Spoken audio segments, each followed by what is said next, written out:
ये बात है उस वक्त की जब इंदिरा गांधी भारत की प्रधानमंत्री हुआ करती थी। आजादी के बाद भी सिख कम्युनिटी अपने हक के लिए लड़ रहे थे। ऑपरेशन ब्लू स्टार भारत सरकार का एक ऐसा फैसला था जो हिंदुस्तान के इतिहास में हमेशा याद रखा जाएगा। हेलो फ्रेंड्स, स्वागत है आप सभी का हमारे चैनल द हिस्टोरिक वर्ल्ड में। मैं हूँ आपकी होस्ट सैमी और हमारा आज का वीडियो बहुत ही इंटरेस्टिंग और इन्फॉर्मेटिव होने वाला है। इस वीडियो में हम बात करेंगे Khalistan movement, operation blue star और इंदिरा गांधी असैसिनेशन, कैसे ये सारी चीजें एक दूसरे से जुड़ी हुई है और ऑपरेशन ब्लू स्टार असल में क्या था। इन सब चीजों को एक एक करके देखेंगे हम आज की वीडियो में। तो चलिए स्टार्ट करते हैं।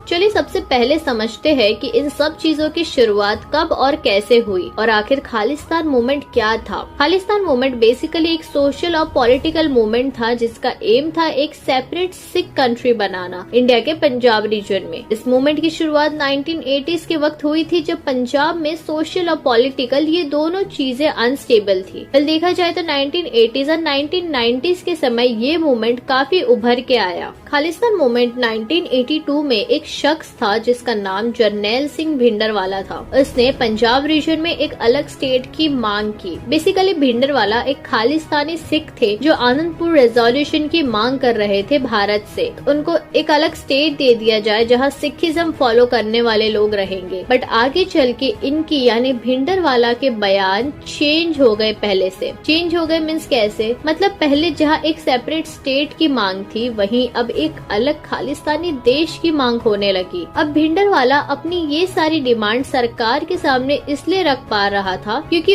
उन्हें जनता का सपोर्ट मिल रहा था। उनको संत के रूप से भी देखा जाता था, मतलब इज्जत भी थी और जनता का सपोर्ट भी। इंडिया में 1982 के वक्त Congress party all over India ruling party थी सिवाय पंजाब के, क्योंकि वहाँ अकाली दल पार्टी लीडिंग थी। इसलिए कांग्रेस की तरफ से भिंडरवाला को अच्छा खासा सपोर्ट मिला अकाली दल से निपटने के लिए, मीन्स उन्हें काउंटर करने के लिए। पर कांग्रेस की ये स्ट्रैटेजी उनपे ही भारी पड़ने लगेगी ये नहीं सोचा था किसी ने। गाइस, जैसा मैंने आपको पहले ही बताया कि भिंडरवाला को जनता का सपोर्ट मिल रहा था, वो और कोई नहीं बल्कि पाकिस्तानी जनता थी। जी हाँ, आपने बिल्कुल सही सुना। पाकिस्तान की स्ट्रैटेजी थी कि वो इंदिरा गांधी जी से बदला ले अपने 1971 के वॉर के हार का, और जनरल भिंडरवाला उनको वो सहारा दिख रहा था जिसके कंधे पे बंदूक रख के वो इंदिरा गांधी को टारगेट कर सके, पंजाब को भारत से अलग करके। ये सपोर्ट भिंडरवाला को अलग ही पावर देने लगा था। और देखा जाए तो जरनैल भिंडरवाला कांग्रेस के हाथ से भी निकलते जा रहा था। एक पॉइंट पे भिंडरवाला के बयान इतने ज्यादा रेडिकल हो गए कि गवर्नमेंट को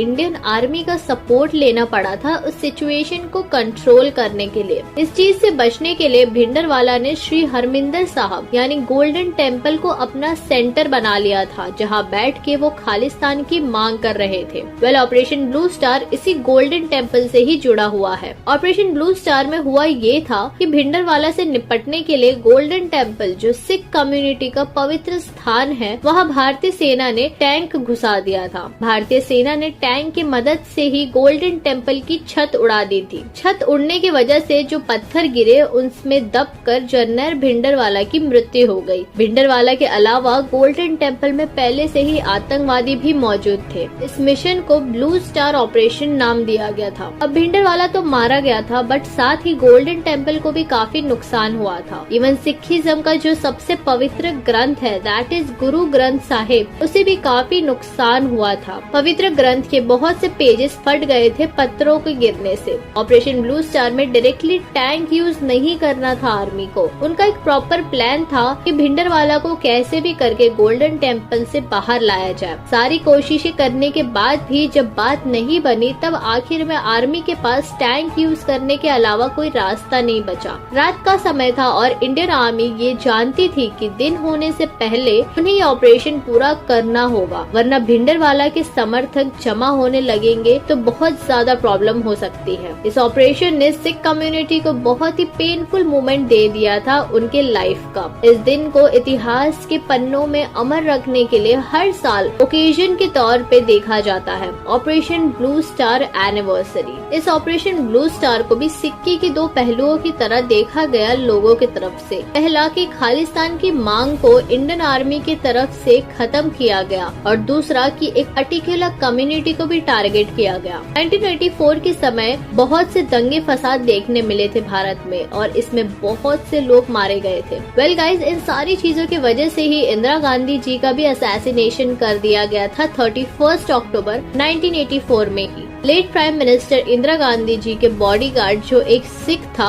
उसने ही इंदिरा गांधी जी पे गोली चला के उनकी हत्या कर दी थी। ऑपरेशन ब्लू स्टार की वजह से लोगों के मन में खटास बैठ गई थी और आखिर में गवर्नमेंट पे ये चीज भारी पड़ी, क्योंकि इंदिरा गांधी जी के असैसिनेशन के बाद देश में एक तरह से हिंदू और सिखों के बीच लड़ाई शुरू हो गई, जिसमें हजारों की तादाद में सिख मारे गए थे। देखा जाए तो भारत के इतिहास में ऑपरेशन ब्लू स्टार की तरह ही और भी बहुत सी ऐसी चीजें हुई होंगी जिसके बारे में आज भी बहुत से लोग नहीं जानते हैं। उम्मीद करती हूँ इस वीडियो से आपने कुछ नया जरूर समझा होगा। वीडियो पसंद आई हो तो इसे लाइक और शेयर कर देना और याद से हमारे चैनल द हिस्टोरिक वर्ल्ड को सब्सक्राइब भी कर देना, ताकि ऐसे ही इंफॉर्मेटिव वीडियोस आपके लिए लाते रहे। मिलते हैं अगले वीडियो में। Thank you for watching.